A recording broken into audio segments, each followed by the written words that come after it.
kalian sudah tahu ya. Menjelang Hari Raya Idul Fitri, kisah dua pemuda rantauan ibu kota yang tak pernah sekalipun absen untuk mudik setiap tahunnya.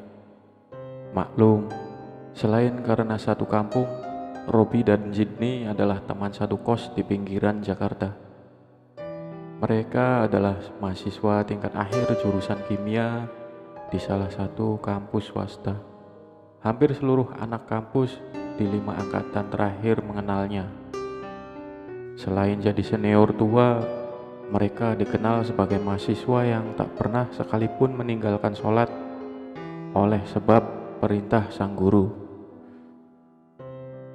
Robi adalah abang-abangan yang identik dengan rambut gondrongnya sehingga sering dijuluki si gondrong.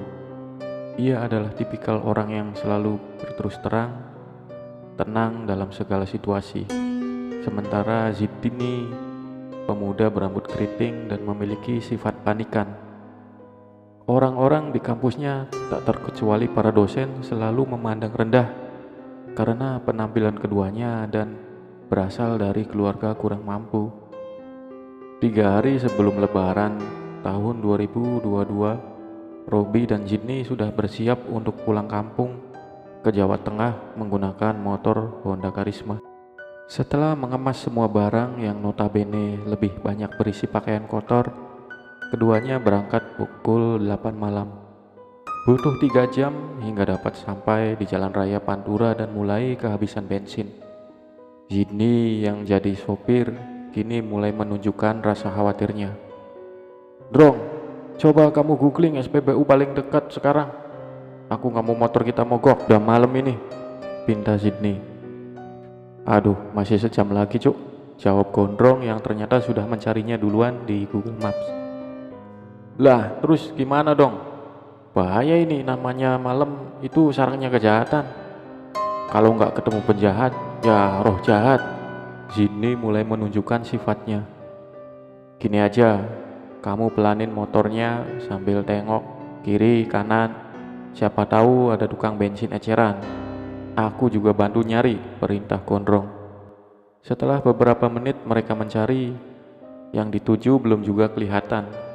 Tapi mereka melihat ada gang seukuran 2 mobil di kiri jalan. "Nah, di depan ada gang ke dalam. Kita masuk ke situ yuk," tunjuk gondrong. "Itu kemana, Drong?" "Kita bakal keluar jalur kalau belok ke situ berarti," tanggap Zidni yang kini menghentikan motornya beberapa meter di depan gang. Gondrong mencoba meyakinkan kawannya. "Iya, tapi gang itu pasti mengarah ke perkampungan. Siapa tahu di dalam kita nemu warung yang jual bensin eceran. Kalau nggak nemu bensin, minimal kita nemu tempat istirahat deh. Besok baru kita cari lagi." Mendengar penjelasan logis dari gondrong, Zidni pun langsung tancap gas menuju gang tersebut. 15 menit kemudian, mereka akhirnya sampai pada sebuah warung pinggir jalan dengan sawah di kanan kiri. Prediksi gondrong sangat akurat. Pada warung itu terdapat bensin sekaligus tempat untuk mereka merebahkan badannya. Jika di pinggir jalan, etalase bensin eceran itu ada di depan. Kemudian di belakangnya ada tempat etalase jajanan. Sementara di sampingnya merupakan tempat mereka rebahan. Pada bagian belakang terdapat pintu tua yang tertutup rapat. Pada warung tersebut tinggallah suami istri yang lebih mirip disebut kakek dan nenek. Mereka menyambut kedatangan keduanya. "Mampir mas, sini masuk. Dari tadi banyak pemudik macam kalian yang istirahat dan isi bensin di sini. Kalian mau pesan apa?" sambut si nenek. "Oh iya nek, motor kami habis bensin. Ditambah di jalan raya nggak nemu-nemu SPBU. Ternyata dapatnya di sini. Kami pesen mie rebus, teh manis anget sama kopi hitam ya nek," balas Zidni seraya membuka sarung tangannya. Gondrong dan Zidni setengah berebah dan kini mulai menyalakan rokok sambil menurunkan muatannya dari motor. Mulanya semua baik-baik saja, sampai lambat laun setelah mematikan rokok dan menyeruput kopi, keduanya mulai merasakan pening hingga tanpa sengaja tertidur. Pada momen inilah sesuatu yang akan mereka kenang seumur hidup bakal terjadi. Keduanya sama-sama bermimpi hal yang sama. Mereka bermimpi sedang berada di dalam dandang air yang biasanya digunakan untuk memasak. Ya, mereka berubah menjadi air. Keduanya hanya dapat melihat ke atas tutup dandang tersebut.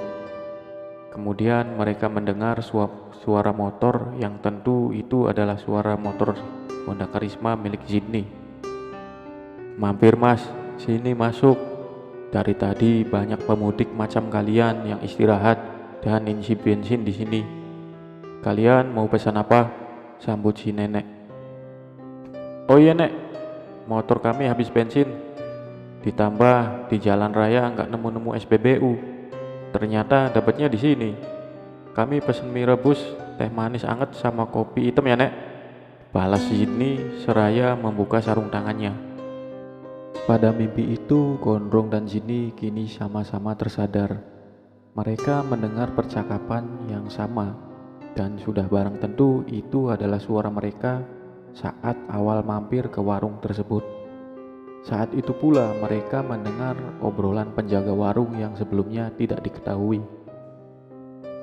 "Pak, itu yang di luar kayaknya bisa deh kalau jadi mangsa kita," kata si nenek. "Ibu yakin?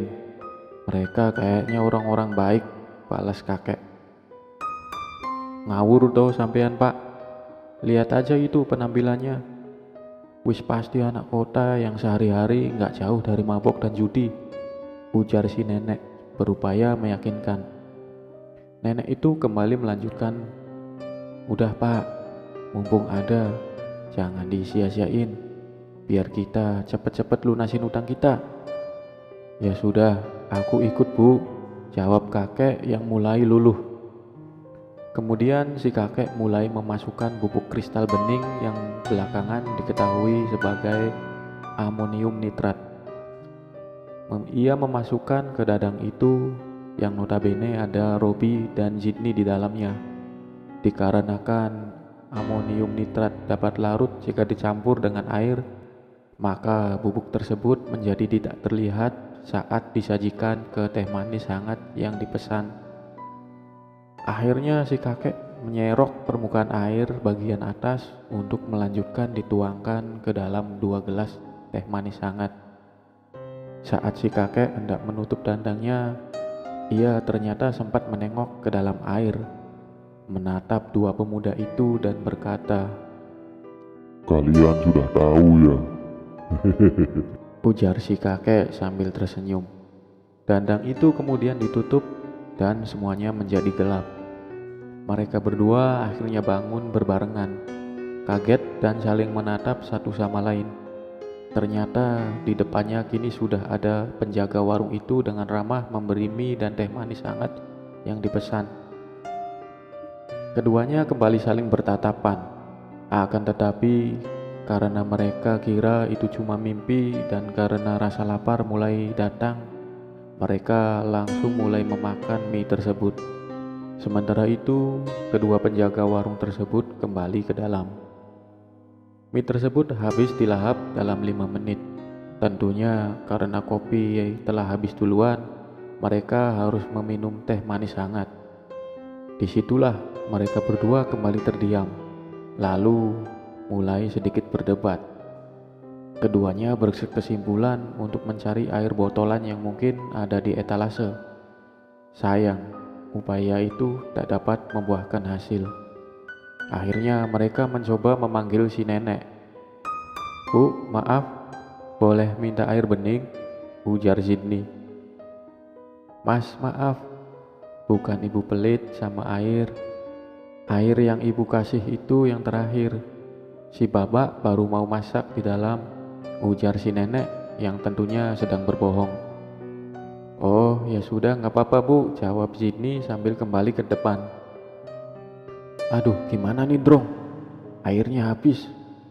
Ini ada kopi kita tapi tinggal ampasnya doang, kata Zidni. Kita tahan aja kali ya, bayar terus cabut cari warung di depan. Zidni kembali berbicara.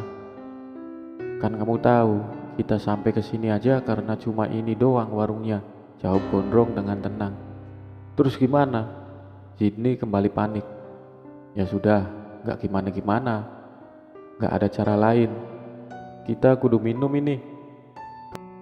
Kalau nanti takdir harus sama dengan yang ada di mimpi kita, yang kita tahu itu bubuk nitrat, ya jelas kita mati.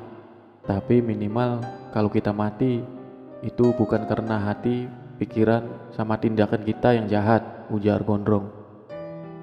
Ya sudah, kamu duluan Drong. Zidi masih sangsi. Gondrong benar-benar menghabiskan teh manis hangatnya dalam sekali tenggak. Zidni diam, menunggu barang semenit. Akhirnya dirinya ikutan minum. Lalu keduanya kembali terdiam hampir 15 menit lamanya. Tak lama, kedua penjaga warung tersebut keluar. Mereka kaget bukan kepalang, karena dua pemuda itu masih belum juga mati. Si Gondrong berdiri, memberi uang seharga yang dipesan lalu berkata, "Ini tolong diisikan bensin 2 liter, kembaliannya ambil aja ya bu." Kini giliran kedua penjaga warung itu saling menatap satu sama lain.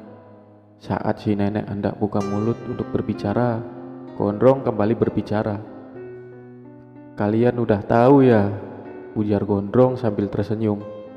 Nenek itu kemudian tertunduk dan segera mengisi bensin motor mereka. Setelah diisi tanpa berbicara apapun, Robi dan Zidni langsung tancap gas untuk kembali ke jalan raya. Penjaga warung tersebut memperhatikan untuk memastikan pengunjungnya itu tak terlihat lagi dari kejauhan. Si nenek dengan panik bertanya kepada si kakek, "Pak, ini gimana toh? Mereka kok nggak mati?" "Aku kurang ngerti bu, kamu juga kan tahu aku masukin bubuknya ke dandang," kata si kakek. Saat mereka berbalik badan untuk masuk ke dalam, keduanya terperanjat karena melihat sesuatu yang tak pernah mereka sangka. Iya, pemilik warung ini melihat dua pemuda itu sedang duduk di depan mereka, menghabiskan teh manisnya hangatnya. Seketika penglihatan kakek dan nenek ini gelap. Saat tersadar, penjaga warung itu kini ada di dalam dandang air, posisi yang sama dengan yang ada di mimpi dua pemuda tadi. Dari dalam dandang itu, mereka melihat ada yang sedang membuka tutup dandangnya. Di situ mereka melihat si Gondrong yang selanjutnya akan berbicara. Sungguh Pak, Bu, tak ada satu jenis niat buruk sekalipun di dunia ini yang dapat mencelakai orang-orang yang menjaga sholatnya. Aku adalah penjaga dari kedua pemuda itu, pemuda yang selalu dikucilkan, dipandang serta diperlakukan rendah, bahkan oleh dua orang pemilik warung yang melakukan praktek pemujaan seperti kalian. Jika kalian hendak menjadikan mereka sebagai tumbal, maka kalian salah sasaran. Mereka akan selalu terlindungi dari segala kejahatan, termasuk kejahatan di malam hari. Katakanlah, aku berlindung kepada Tuhan yang menguasai subuh, dari kejahatan makhluk yang diciptakan, dan dari kejahatan malam apabila telah gelap gulita. Sampai jumpa di neraka. Ucap Gondrong yang langsung menutup dandang itu lalu menyalakan kompor di bawah dandangnya. Sementara itu, Gondrong dan Zidni telah masuk kembali ke jalan raya dan melanjutkan perjalanan mudik mereka setelah singgah untuk sementara.